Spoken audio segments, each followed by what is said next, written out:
के रूप में कहा था।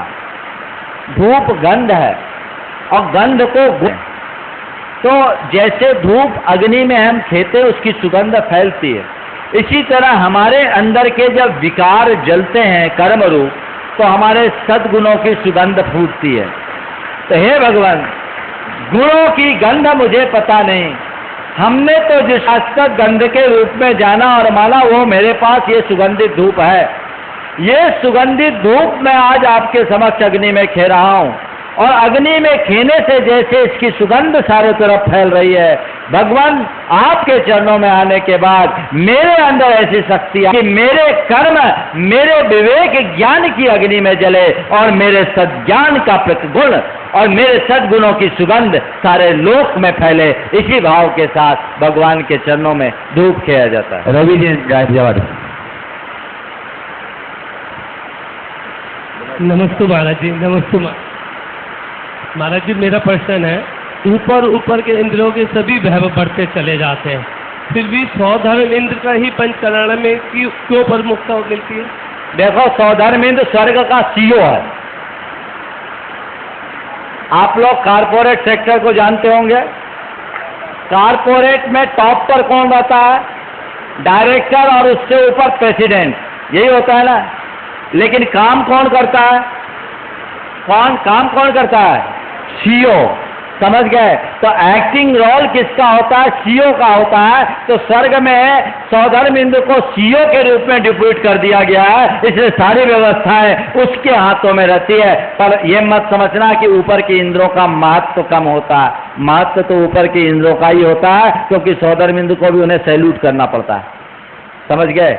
पर यह सौधर्म इंद्र का सौभाग्य है कि वह स्वर्ग का सीईओ बना है।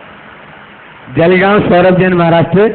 मेरी मेडिकल की शॉप है। डॉक्टर लोग जो गोली लिखते हैं, गर्भपात करने के लिए गोली लिखते हैं, मुझे देना पड़ता है, क्या मुझे उसका दोष लगता है? निश्चित लगता है। यदि आप मेडिकल व्यवसाय से जुड़े हैं तो गर्भपात, गर्भ निरोधक गोलियों को मत बेचें। आप इसमें कृतकालिक अनुमोदन से पंचेंद्रीय जीव के एक मनुष्य की हत्या के दोषी हैं। इसी प्रकार जहर आदि का व्यापार नहीं करना चाहिए। ये क्रूर कर्म के अंतर्गत आता है और ये आत्मा की दुर्गति का कारण है। इस तरह की औषधियां न बेचें। और जो डॉक्टर हैं उनसे भी मैं कहता हूं ऐसी सलाह ही मत, वो पाप के अनुमोदक मत बने। पैसा ही सब कुछ नहीं होता। हाँ, जच्चे बच्चे की कोई जान की खतरे की बात है तो बात जुदी है, लेकिन ऐसा कार्य नहीं करना चाहिए। राजेंद्र जैन, बड़ा गांव। उपवास में तेल घी की मालिश में दोष लगता है? देखिए, तेल घी की मालिश आप न कराओ तो अच्छा है, लेकिन यदि किसी परिस्थितिवश करना पड़ता है तो वो आहार नहीं है। मनुष्य, कई लोग बोलते हैं कि मुनि महाराज अगर तेल मालिश करवाते हैं तो उनका लेपाहार हो जाता है। प्रसंग आ गया तो मैं बोल देता हूँ, लेपाहार नहीं है। आगम में 6 प्रकार के आहार बताए: कवलाहार, तेजाहार, ओजाहार, मानसिक आहार, कर्माहार, नौकर्माहार और कवलाहार। तेज आहार माने जो मुर्गी वगैरह होती है ना, अपने अंडों को सेती है, उससे उनको न्यूट्रिशन मिलता है, उसको तेजाहार बोलते हैं। फिर कर्माहार, जो कर्मों को हम 24 घंटे ग्रहण करते हो, कर्माहार होता है। नौकर्माहार, हम अपने शरीर के योग्य पुद्गल परमाणुओं को जो प्रतिपर ग्रहण करते हैं, वो नौकर्म आहार होता है। इसी प्रकार तेजाहार, कर्माहार, नौकर्मा, मानसिक आहार। देवों को जब भूख लगती है तो उनके कंठ से अमृत झर जाता है, वो उनका मानसिक आहार होता है। फिर लेपाहार, अपने शरीर के लेप से जो आहार होता है, ये केवल एक इंद्रियों को होता है, क्योंकि उनके पास रसना इंद्रिय नहीं होती, वो शरीर के स्पर्श से ही आहार ग्रहण करते, लेपाहार। और कवलाहार, जो ग्रास बनाकर आहार किया जाता है, हम मनुष्य और पशु पक्षियों का आहार कवलाहार होता है। तो एक मुनि महाराज के 24 घंटे में एक बार भोजन का जो नियम है वो कवलाहार का। समझ गए? तो कवलाहार में लेपाहार नहीं आता। कवलाहार का मुनि महाराज का नियम है और कवलाहार में लेपाहार नहीं आता। इसलिए ये कहना कि मुनि महाराज को तेल लगाना एक प्रकार का आहार है या उपवास के तेल मालिश करना एक आहार है, गलत बात है। न लगाना उत्तम है, लेकिन अगर किसी की शारीरिक कोई प्रॉब्लम हो उस समय लगाए तो कोई दाई नहीं। यदि इसको आहार मान लो तो किन्हीं कमर में तकलीफ हो तो सामने से आहार दो, पीछे से पीठ की मालिश करो। ये क्या ठीक बात है? ये चीज़ें ठीक नहीं होती, इसको देख करके करना चाहिए। इसलिए अनर्गल बातें मत करें। और जो बोलते हैं कि तेल का नाम लेपाहार है तेल लगाने का, एक हफ्ता रोटी मत खाओ, तेल लगा के रह जाओ तो हम जाने। समझ गए? ऐसी बातें नहीं समझनी चाहिए। कुछ प्रश्न और आए हैं, जो और प्रश्न उनको देख लो। महाराज जी, बहुत दिनों से ये प्रश्न पेंडिंग है और आज लगभग 10 पर्चियां हो चुकी है। एक ने तो यहाँ तक कह दिया कि कालकूट विष निर्माल्य द्रव्य के विषय में बताएं। एक पर्ची मेरे पास भी यहाँ लिखा है कि महाराज जी, हम लोग शिविर में आए हुए हैं और हमें जो भी सुविधाएं मिल रही, क्या वह भी निर्माल्य में आएगा? कृपया विस्तार से बताएं। देखिए, निर्माल्य का मतलब क्या है? ये बड़ा ज्वलंत प्रश्न है। देवता के चरणों में देव शास्त्र गुरु के निमित्त से जो कुछ भी आप समर्पित कर देते हैं उसे निर्माल्य कहते हैं। निर्माल एक तो वो द्रव्य सामग्री है जो निवेदन पूर्वक चढ़ाई जाती है, और दूसरी है संपत्ति जिसे देव द्रव्य की संज्ञा दी गई।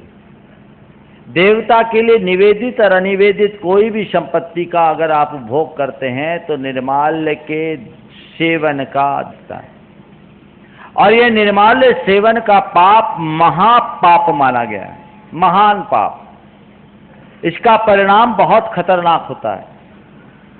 शास्त्र में लिखा है कि जिन्नत धार पैथा जिन पूजा बंधन निमित्त विशेष धनम, जो भुंजई सो भुंजई निरी गई ये सुयरम दुखम, पोत कलत्त विदुरो दारिद्रो पंगु मूक बहिरंधो चांडालादि कुजादो जिन पूजादि दब्बहरो, कि जो जीर्णोद्धार का पदार्थ जिनेन्द्र भगवान की पूजा वंदना आदि के निमित्त अर्पित विशेष धन का जो उपभोग करता है सो चिरकाल तक नरक गति में दुख का भोग करता है। वह पुत्र कलत्र से रहित होता है, दरिद्री होता, पंगु होता, मूक होता, बहिरा होता, अंधा होता है, और चांडाल आदि कुजातों में जन्म लेता है। कौन? जिन पूजादि दब्बहरो, जिनेन्द्र भगवान की पूजा आदि के द्रव्य को हरने वाला। तो ये निर्माल्य के भक्षण का पाप है। इसलिए कभी भी मंदिर आदि में कोई द्रव्य दो, कोई दान दो तो उसको समय रहते चुकाओ। कभी बोलियां आपने ले ली और उसको वसूलने के लिए कमेटी वालों के चप्पलें घिसे, ऐसा ठीक नहीं। या तो बोली लेने से पहले ही ये कह दो कि ये बोली मैं इतने दिनों में चुकाऊंगा, और मेरी आज जैसी हैसियत रहेगी तो चुकाऊंगा, जिंदा रहूंगा तो चुकाऊंगा। सामने वाले आयोजकों को वो स्वीकार हो तो देना, नहीं तो मत देना। नहीं तो तुमने बोल ही लिया, परलोक चले गए, चुकाए नहीं तो कर्जा में जाओगे, मुश्किल होगी। यहाँ तो सरकार कर्जा माफ कर देती, ऊपर कर्जा माफ नहीं होता। तो जब भी बड़ा दान दो तो ऐसे संकल्प के साथ दो, और जो आपका संकल्प है कोशिश करो उसे पूर्ण अपना चुका दो। किसी संपत्ति को यदि किसी ने दान में दिया या आपने खुद ने दान दिया, आपके पूर्वजों ने दान दिया, उसे कभी हथियाने की कोशिश मत करो। अगर आपने उसे हड़पा तो उसका बड़ा दुष्परिणाम होता है। मैं आपको एक उदाहरण देता हूं। एक गांव में एक मंदिर था, जो प्रत्यक्ष कई अनुभव है, शास्त्रों में जो लिखा है सो लिखा, आज का अनुभव मैं आपको बता रहा हूं। एक गांव में एक मंदिर था, 10 एकड़ जमीन उस मंदिर के साथ लगी हुई थी। पुराने जमाने में लोग अपनी संपत्ति मुंह से बोल देते थे, वही लिखा पढ़ी होती थी, कोई लिखा पढ़ी पेपर में थी नहीं। वहां जो मंदिर की जमीन थी उसके बगल से बाईपास निकल गया। 10 एकड़ जमीन की कीमत 40 लाख से ज्यादा हो गई। जो लोग उस मंदिर को देख रहे थे, यानी जिनके पूर्वजों ने मंदिर दिया था, उस व्यक्ति की नीयत खराब हो गई। उसे 40 लाख की संपत्ति दिखने लगी। पहले तो भगवान के मंदिर का देव द्रव्य था, वो देव द्रव्य की जगह उसे 40 लाख की संपत्ति दिखने लगी। समाज के लोग पहले जब बोलते थे तो कहता था, टाल मटोल करता था। मंदिर की पूजा उजा में ज्यादा से ज्यादा 2000-3000 रुपया महीने का खर्चा होता, उससे ज्यादा कुछ नहीं होता, क्योंकि 3 घर की समाज थी, कितना द्रव्य लगेगा। वो पूरी जमीन को वर्षों से जोत रहा था, जबकि उसके पास खुद भी सैकड़ों एकड़ जमीन थी। लेकिन ये 10 एकड़ जमीन में उसकी कुदृष्टि थी। अब जब एक बार समाज के लोगों ने उससे कहा कि भैया ये जमीन मंदिर को दे दो और यहाँ आप कोई पूजा अर्चा करने वाला नहीं है, इस मंदिर को पास के गांव में शिफ्ट कर दो, वहां मंदिर बना देंगे, रुपया लग जाएगा। उस आदमी ने एकदम इनकार कर दिया कि किसने कहा ये मंदिर समाज की, जमीन समाज की, ये जमीन तो हमारी है, हम नहीं देंगे, कागज बताओ अगर तुम्हारी है तो। उसकी नीयत खराब हुई, ये जमीन हमारी है, यदि तुम्हारी है तो हमें कागज बताओ। समाज के पास कागज तो था नहीं, जबान की बात थी, एक दो पूर्वजों बुजुर्गों की दुहाई दी, लेकिन सामने वाले को बात समझ में नहीं आई। आपको क्या बताऊं, जिस दिन उसने ये कहा उसके दूसरे या तीसरे दिन उसका बेटा, दो बेटे, जवान बेटे, एक इंजीनियरिंग कर रहा था और एक ग्रेजुएशन करके उसके कारोबार को देख रहा था, स्कूटर से गांव से शहर की ओर जा रहे थे। मैं नाम नहीं ले रहा हूं, चला करके, क्योंकि लाइव है ना तो बहुत सोचना पड़ता है। स्कूटर से जा रहे थे, दोनों बच्चे ट्रक की चपेट में आकर ऑन स्पॉट चले गए, जो भी संयोग रहा हो। और उस साल उसने चना का अच्छा स्टॉक किया था, उसे चने में 700 से 900 रुपए की मंदी आ गई, भारी नुकसान। कहते हैं कि उसको करीब 30 से 40 लाख रुपए का नुकसान हुआ और दोनों बेटे चले गए। मेरे पास आया, मैं पास में ही था। महाराज ये विपदा आ गई कैसे? हम बोले भैया तेरे पास इतनी संपत्ति, तेरे बाप दादा ने तेरे लिए इतना छोड़ा, उसमें केवल 10 एकड़ जमीन में तेरी नीयत खराब हो गई, इतना बड़ा पाप तूने कर लिया। ये निर्माल्य भक्षण का परिणाम तुम जानते हो कितना होता है? तो अकृत पुण्य के चरित्र को पढ़ो। जिसने निर्माल्य खाया था तो ऐसा छीन पुण्य हुआ कि पेट में आते ही जागीरदार बाप मर गया, दर दर का भिखारी होना पड़ा। ये पाप तुम कहां लेकर के जाओगे? मैंने उसे समझाया, झकझोरा, उसकी आंखों में आंसू। महाराज मैं तो बहुत खो दिया, जिन बच्चों के खातिर मैं इन पैसों के मोह में लगा था, आज वो बच्चे ही नहीं बचे, तो इनका क्या होगा? क्या करूंगा? तो फिर क्या करूं महाराज, कोई उपाय बताएं। हम बोले एक ही उपाय है, जो चला गया सो चला गया, वो 10 एकड़ जमीन पहले समाज को सुपुर्द करो, और तुमने इतने सालों तक जोता है, जो तुमने खाया है, उसके प्रायश्चित स्वरूप कम से कम 5 लाख रुपया और दो। उसने मेरी बात को फॉलो किया, जमीन समाज को सुपुर्द कर दिया, 5 लाख रुपए दे दिया। बेटे खो गए, वो तो नहीं आ पाए, लेकिन आज उसकी स्थिति बहुत अच्छी है और बड़ा खुशहाल है। समझ गए?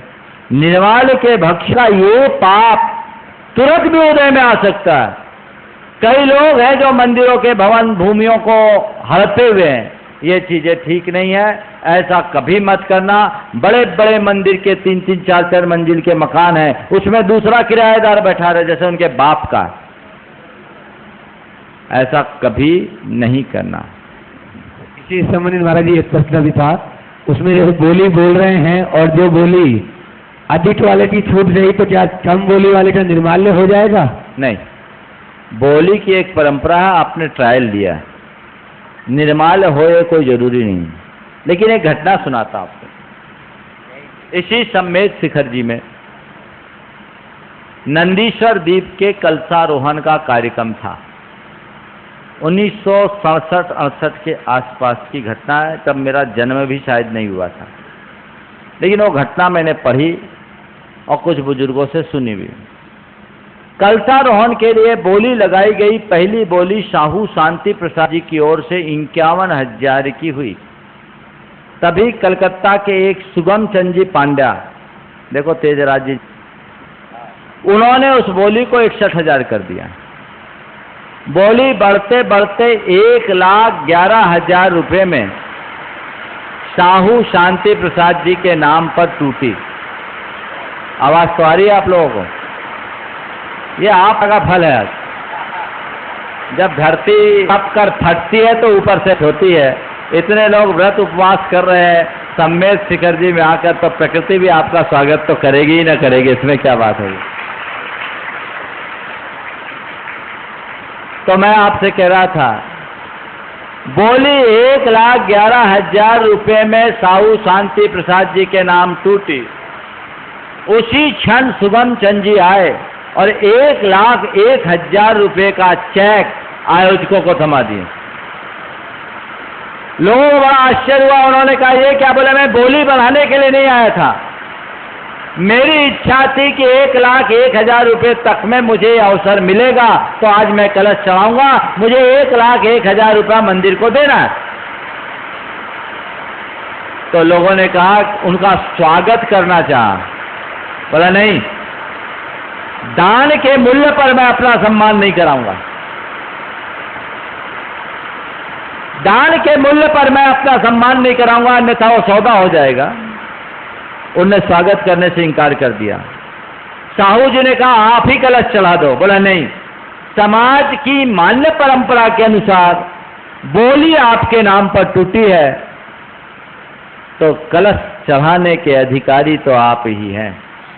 तब साहू जी माइक पकड़े और उन्होंने कहा भले ही सामाजिक परंपरा के नाम पर आज बोली मेरे नाम पर टूटी और कलश चढ़ाने की बात आई, लेकिन निर्माल जब उन्होंने कहा ये 1,01,000 रुपया मेरे लिए निर्माल हो गया, मैं इसका उपभोग नहीं कर सकता, है मंदिर के लिए मैं सोच के आया, मंदिर को दूंगा। तो उन्होंने कहा कि निर्माल द्रव्य की नई परिभाषा पढ़कर गढ़कर इन्होंने पूरी सामाजिक परंपरा पर कलश रख दिया है। और कहते हैं साहू जी ने अपने साथ रखकर उनका भी हाथ उस कलशारोहण में रखवाया। अगर उस समारोह में शामिल व्यक्ति में कोई हो तो थोड़ा खड़े हो जाओ। थे आप? थोड़ा खड़े हो जाओ। आप साक्षी तेजराज जी गंगवाल है कलकत्ता के, ये बुजुर्ग व्यक्ति हैं और पीछे भी हैं, देखो दोनों लोग हैं। और ये उस कार्यक्रम के साक्षी, ये घटनाएं प्रेरणा देती है बंधुओं। पैसा ही थोड़ा घुमा ले भैया कैमरा, ऐसे लोगों को दिखाना चाहिए। ऐसे लोगों को आगे पीछे देखने की कोशिश करने से निश्चित हमारे जीवन में बड़ी सफलता होती है। मैं समझता हूँ समय हो गया होगा, हो गया। आज डॉक्टर गंगवाल ने कल जो आप लोगों के बीच बात रखी थी, बहुत सामयिक और समाजोपयोगी बात है। उस मैसेज को आप लोग ग्रहण करें और जितने जगह के लोग आए हैं, आज तो शायद समय कितना मिनट बाकी, तो जितने भी लोग आज आए हैं वे अपने अपने क्षेत्र में जाकर इसकी पब्लिसिटी करें ताकि लोगों को इसकी जानकारी मिले और वह अधिक से अधिक लोगों तक पहुंचा सके, ताकि पूरी समाज के स्वास्थ्य की सुरक्षा हो सके और समाज के लिए किए जा रहे एक अच्छे उपक्रम का सभी लाभ ले सकें। कल गंगवाल जी फिर से अपनी बात रखेंगे। बोलिए परम पूज्य आचार्य गुरुवर श्री विद्यासागर जी महाराज।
क्या मिलता है, क्या करो, कृपा मार्गदर्शन कर कृपा करें।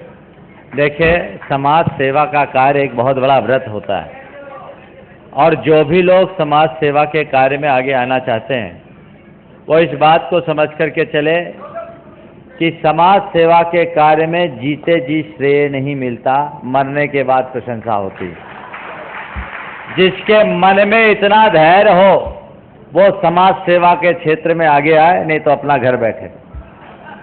ये समाज सेवा का काम है, क्योंकि जो समाज सेवा के क्षेत्र में आते हैं उनके हाथ में समाज की बागडोर होती है और जो काम करता उससे गलतियां भी होती है और समाज की अपेक्षाएं भी होती हैं। समाज की ये कमजोरी है, उसके लोगों के बीच में नकारात्मकता ज़्यादा है, इस कारण वो अच्छाइयों को कम, बुराइयों को ज़्यादा ग्रहण करती है। लेकिन हमें ये बात सदैव ध्यान में रखना चाहिए कि फूल हमेशा कांटों के मध्य ही खिलते हैं। तो समाज सेवकों को ये चाहिए कि अपनी कुशलता के साथ समाज को आगे बढ़ाए, सबको लेकर के चले और समाज सेवा को एक व्रत के रूप में स्वीकार करे। एक सज्जन थे, बहुत अच्छी समाज सेवा में रुचि रखने वाले। उन्होंने एक दिन कहा, बहुत फ्रस्ट्रेट थे, महाराज इतना खटता हूँ लेकिन उसके बाद भी जस नहीं मिलता, 10 तरह की गालियाँ सुननी पड़ती, लगता है कि तुम छोड़ के घर। मैंने उनसे कहा कि तत्वार सूत्र में एक सूत्र आता, मार्गात च्यवन निर्जरासम परिशोडभ्या परिशा। अपने संयम के मार्ग से च्युत न हो, संवर के मार्ग से च्युत न हो, निर्जरा करने के लिए मुनियों को कहा गया कि अपनी परीक्षाओं को सहन करना चाहिए।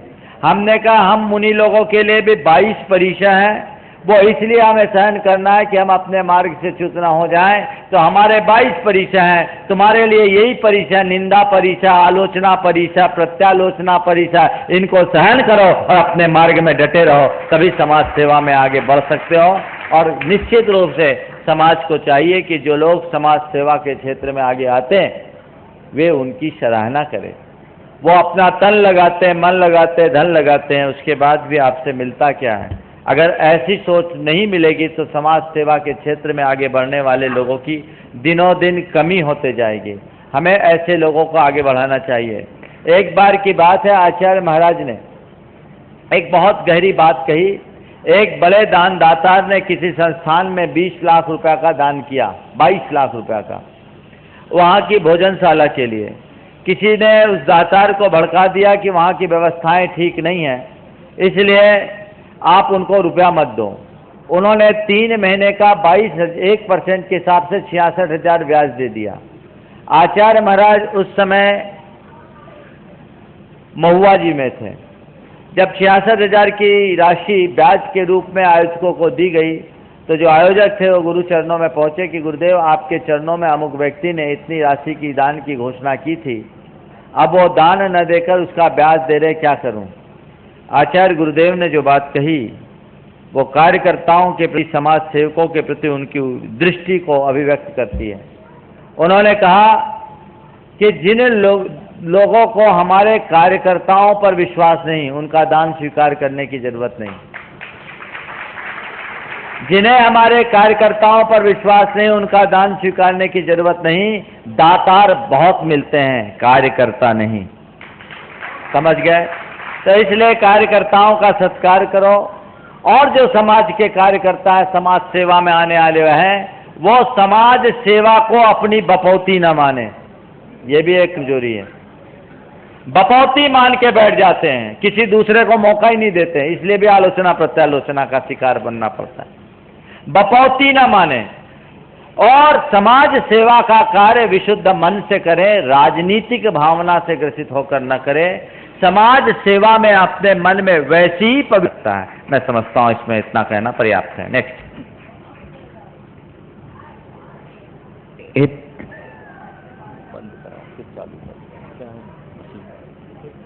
उत्तम त्याग धर्म पे आज महाराज जी एक प्रश्न पूछा है दिल्ली से।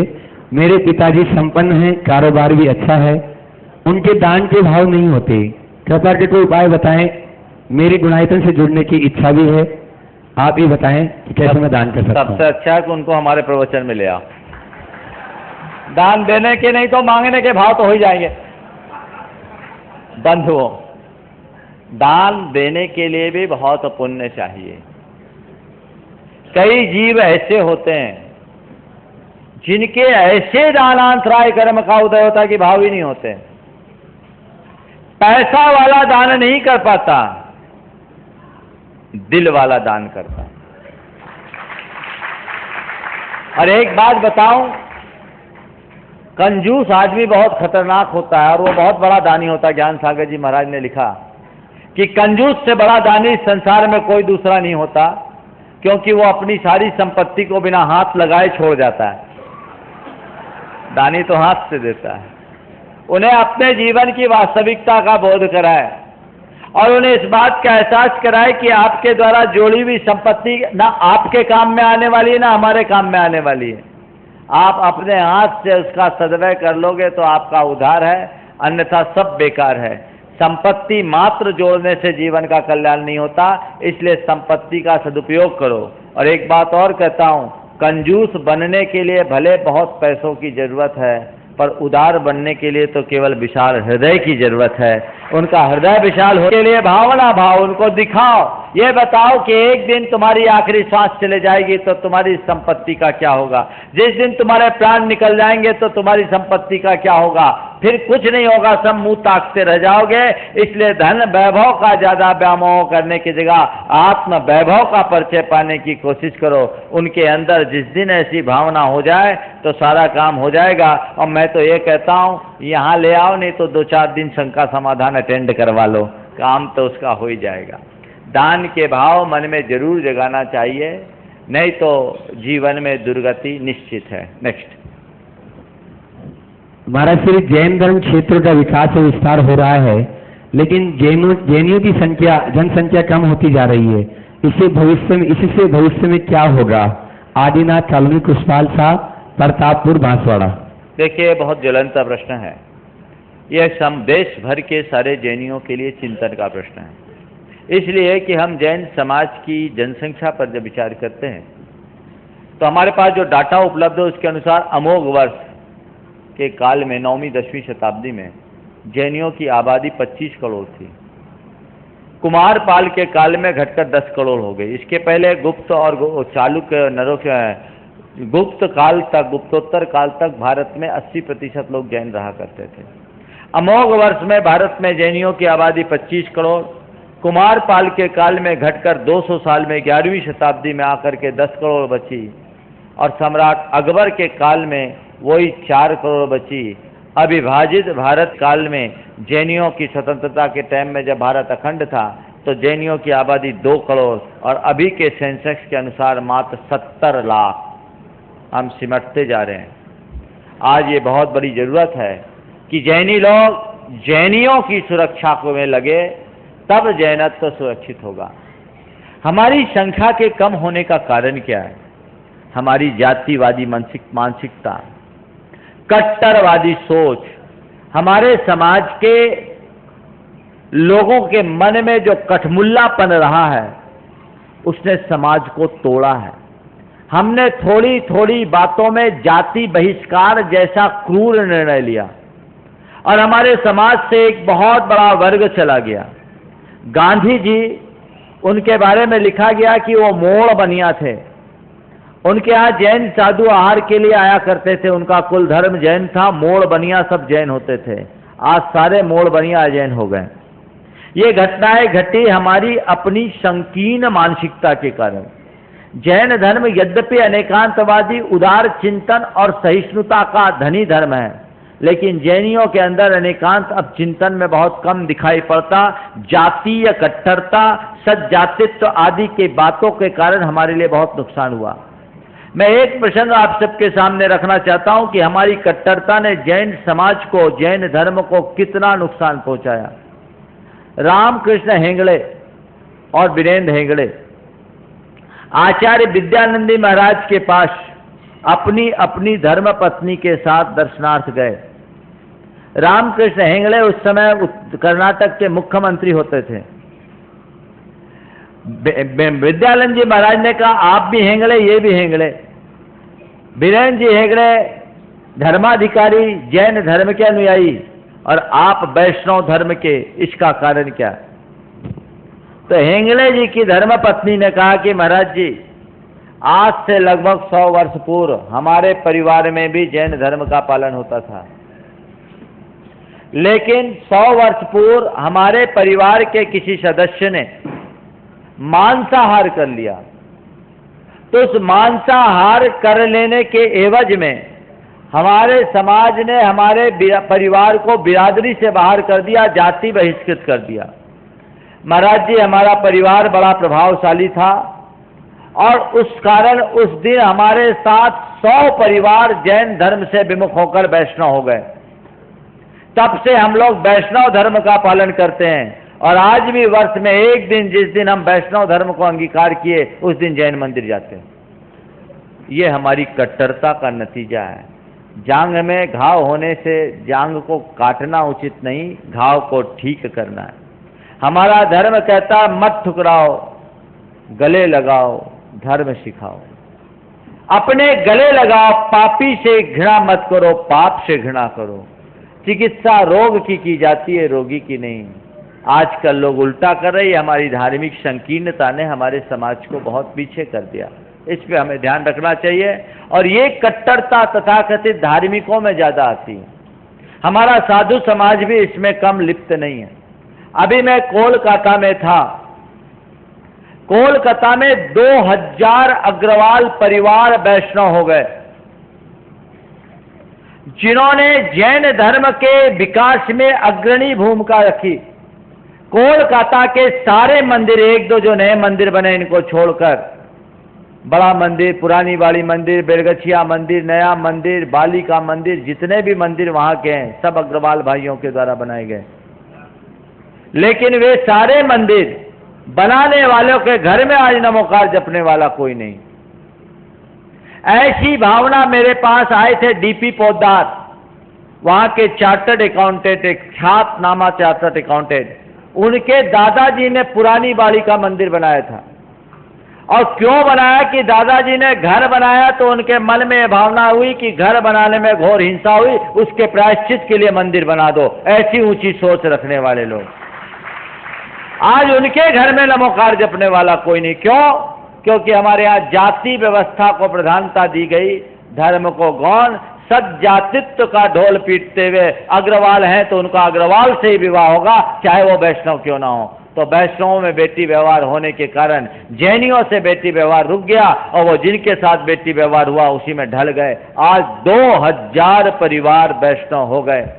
हमें बहुत पीड़ा हुई। गुरुदेव का ये निर्देश था कि इसको आगे बढ़ाओ। अभी आप लोग सुनकर प्रसन्नता होगी कि अग्रवाल समाज के 300 परिवार वापस जैन धर्म की मुख्य धारा में आ गए। और इस वर्ष कल ही मेरे पास कोलकाता से मैसेज आया अग्रवाल समाज के अध्यक्ष रमेश जी सरावगी का कि इस वर्ष पूरे अग्रवाल समाज के लोग दशरक्षण में धूमधाम से पूजा कर रहे हैं और 11 व्यक्ति 10 दिन का उपवास कर रहे हैं। ये रिकॉर्ड मैं जोड़ रहा हूं। आज सुबह मैंने आप सबसे कहा था कि जाति देहाश्रित है और धर्म आत्माश्रित है। ये कट्टरता है, समाज को तोड़ डालेगी। हम दिनों दिन कम होते जा रहे हैं, क्यों सिमट रहे हैं? हमें चिंतन करने की जरूरत है। 2 करोड़ से अगर 70 साल में 70 लाख आते हैं तो आने वाले 50 साल में 70 लाख के 7 लाख बचेंगे तो क्या होगा? इसलिए बहुत गंभीरता से विचार करना है। हमें एक सूक्ति का अवलंबन लेना चाहिए जो हमारे गुरुदेव ने कभी दिया, दिगंबरा सहोदरा सर्वे। हम सारे दिगंबरी भाई भाई हैं, न कोई जाति का बंधन, न कोई पंथ का बंधन, न कोई क्षेत्र का बंधन। तब हम आगे बढ़ सकेंगे। इन क्षुद्र मानसिकताओं से समाज को उबारने की जरूरत है। कुछ लोग शास्त्र की दुहाई देते हैं। अगर आप शास्त्र की बात मुझसे कहते तो मैं आपको आदि पुराण की बात कहता हूं।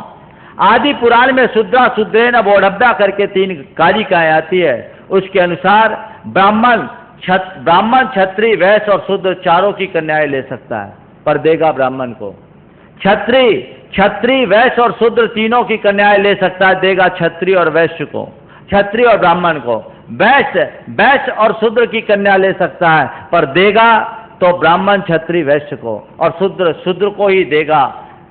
दे किसी को भी सकता है, लेकिन लेगा तो शूद्र से ही, और इसका उल्लंघन करेगा तो राज्य की दंड का भागी बनेगा। ये वर्ण व्यवस्था आदि पुराण के काल में थी, आज जाति व्यवस्थाएं हो गई। आगम की बातों को एक तरफ रखकर सज्जातित्व का लोग ढोल पीटते हैं, जिसने समाज को बिल्कुल चरमरा करके रख दिया। कहाँ होगी जातियां? कौन सी जाति अनादि है? किसी भी जाति के इतिहास को पलट करके देख लो, सारी जातियां सब कन्वर्टेड है। और पूरे के पूरे राज्य के और गांव के लोग जैन बने। खून किसी का एक कहाँ था? ये सब कहने की बातें हैं। इन बातों पर अब विचार करने का युग नहीं आया। अब तो यही है, मिलो मिलाओ आगे बढ़ो, हम सब जैन एक हो, जिससे जैन धर्म और जैन परंपरा मजबूत हो। ये सोच लेकर के चलने से ही जीवन में सफलता और सार्थकता होगी। एक महानुभाव जो बहुत सज्जातित्व के पैरवीकार है। मैंने उनसे एक सवाल पूछा जो ये कहते हैं कि जैनियों के भी सबसेक्ट में शादी नहीं होना चाहिए, यदि खंडेलवाल, परवाल, पोरवाल, अग्रवाल में शादी कर ले तो गड़बड़ है। मैंने उनसे कहा हमारे समाज में कुछ जातियां ऐसी है जिनकी संख्या 4-5 हजार और कुछ जातियां ऐसी जिनकी संख्या 2000 से भी नीचे है। पहले एक घर में अनेक संतान होती थी, जैसे बुढ़ेलवाल जाति, कठनेरा जाति, ऐसी कुछ जातियां ऐसी है जो बहुत थोड़ी संख्या में। हम बोले वो पहले तो 10-5 संतान होती थी, शादी ब्याह हो जाता था, अब वो क्या करें? अपने बेटे को ब्रह्मचारी बना के रखे, अनब्याह रखे, उनको शादी करने के लिए कुछ ना कुछ चाहिए। तो हमें इसके लिए मार्ग खोलना। उनके पास मेरे प्रश्न का कोई उत्तर नहीं रहा। हमने कहा शास्त्र इसमें कहीं निषेध नहीं करता। चक्रवर्ती जब म्लेच्छों की कन्या से विवाह कर सकता है तो जैनी दिगंबर जैनी की कन्या से विवाह करने में क्या अर्थ है? हमारे यहाँ वर्ण संकर का निषेध किया, वर्ण लाभ का नहीं।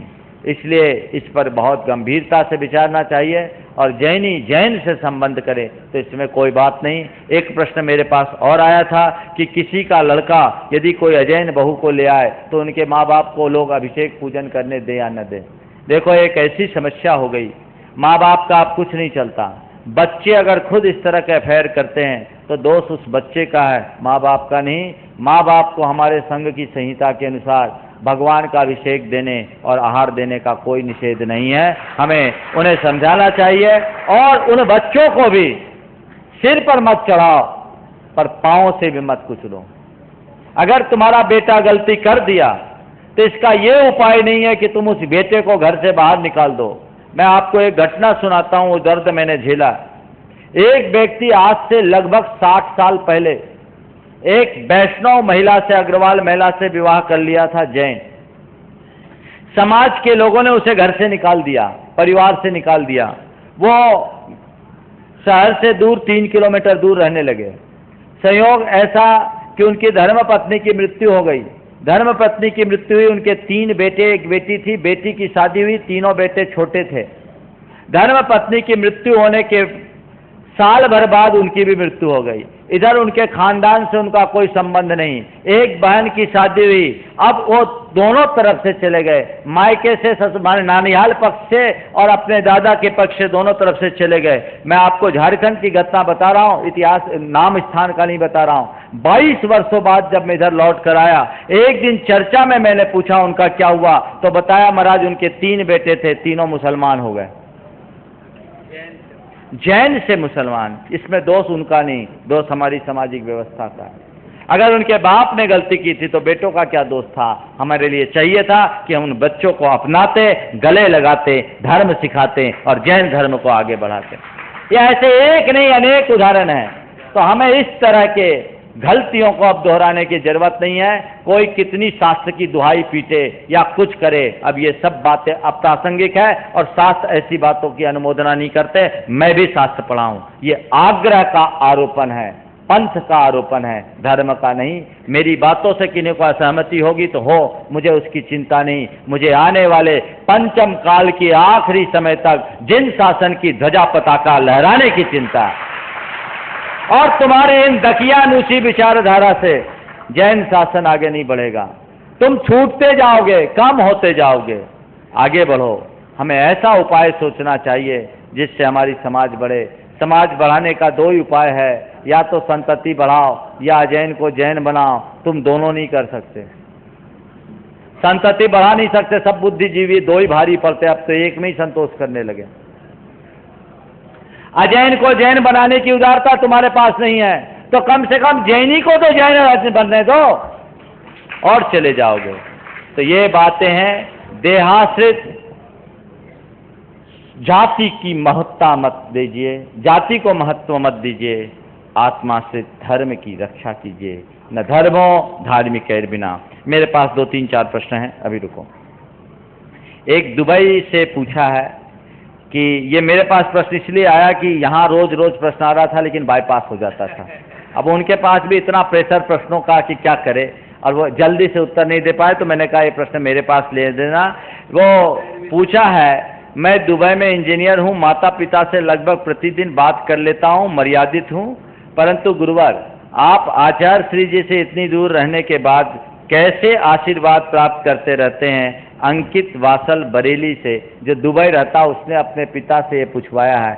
मैं सच बताऊं, आप अपने माँ बाप से दूर हो सकते हो, मैं अपने गुरु से कभी दूर नहीं रहता। मेरे गुरु मेरे हृदय में बैठे हैं, और जब मेरे मन में कोई समस्या आती है, आंखें बंद कर अपने भीतर झांकता हूं, उनका दर्शन मिलता है, मार्गदर्शन मिलता है, आशीर्वाद मिलता है, मेरा सारा काम हो जाता है। एक प्रश्न और है जो डॉक्टर श्रीमती गंगवाल ने पूछा है कि पुरानी जीर्ण पुस्तकें, पत्रिकाएं, निमंत्रण पत्रिकाओं को कैसे संभाले। एक बड़ी समस्या है। ये प्रश्न कई तरीके से आते हैं। धार्मिक पुस्तकें, पत्र पत्रिकाओं को कैसे संभाले। उनको जलाते हैं तो दिक्कत, बहाते हैं तो दिक्कत, घर में ढेर लग जाते हैं तो मंदिर में ले जाते हैं। पहला तो ऐसा काम मत करो, मंदिर आपके घर का डस्टबिन नहीं है, त्रिलोकीनाथ का दरबार है। आप क्या करें, चिंता करने की जरूरत नहीं। अब एक ऐसी व्यवस्था हो गई, सागर में ब्रह्मचारी राकेश जी ने सिद्धायतन बना रखा है, और सिद्धायतन में इन सारी पुस्तकों, पत्र पत्रिकाओं को रिसाइकिल करने का उन्हें यूनिट डाल रखा है। आप उनका एड्रेस लें, ब्रह्मचारी D Rakesh, Siddhayatan. Phone number अभी ये बता देंगे और पता आपको बता दिया जाएगा। इसको चैनल के माध्यम से भी पट्टी चला दी जाए। देश भर में किन्हीं के पास कितनी भी कागज हो, धार्मिक पुस्तकें हैं, आप अपने डाक के यान माध्यम से उन तक पहुंचा दें, ये रिसाइकल होगा और उसका प्रयोग धर्म ग्रंथों के प्रकाशन में ही होगा। तो ये आप एक पाप से बच जाएंगे। ऐसा कार्य कर सकते हैं। एक छोटे से बच्चे ने एक पूछा है कि भगवान जी के छाती पे चिन्ह का क्या महत्व है। भगवान के हृदय में एक चिन्ह होता है, उसको बोलते हैं श्रीवत्स। श्रीवत्स मुख्य रूप से तीर्थंकरों को ही होता है। एक प्रसंग के अनुसार नारायण प्रतिनारायण के और चक्रवर्ती के हृदय में भी रहता है। ये उनके महानता का प्रतीक है। जो महापुरुष होते हैं उनके वक्षस्थल में वो फूल जैसी जो आकृति होती है, श्रीवत्स कहलाती है। नेक्स्ट, 5 मिनट बोलो।